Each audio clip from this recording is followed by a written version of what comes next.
So I just got done watching episode 74 of Doctor Stone, and we have acquired another new character, Joel Gear. So the big thing for this episode is we want to take apart the Medusa and figure out what's going on, what causes it to tick.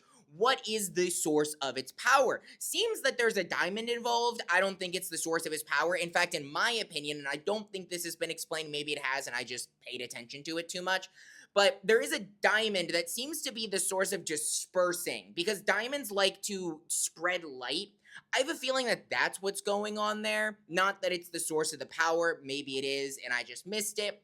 But the Watchmaker was brought on to figure out what makes the Medusa tick because the whole crux of this arc is going to the epicenter of the petrification in South America. Now, I have my thoughts. Look, I'm not a manga reader, so please keep any spoilers out of the comments. But I've mentioned this before that I feel like the answer to the petrification isn't as simple as some scientific reason. I'm not saying it's magic, but everything feels a little too simple right now. Now, that's saying a lot because we have a bunch of wacky characters. I mean, we made a telegram in 2 seconds with Morse code, which, by the way, I love that scene. The whole network, the whole internet, everything is just a sequence of ones and zeros. Some people don't, they have a hard time realizing that.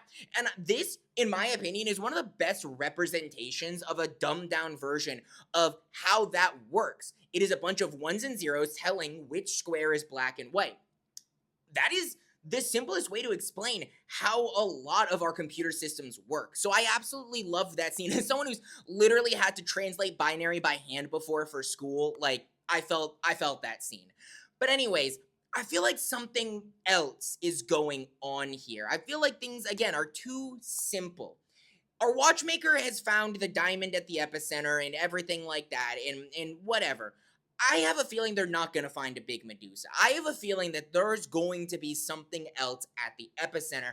And I'm so excited to find out what it is and how Senku and I guess Zeno fight it and combat it. But let me know your thoughts down in the comments. Again, not a manga reader, so please keep any spoilers out of there. If you want to follow along on this journey with me as I figure out what the cause of the petrification is, drop a follow. It really helps out. I'm going to be covering this show weekly as well as a bunch of other shows weekly. Drop a like because it really helps with the algorithm. And as always, stay nerdy.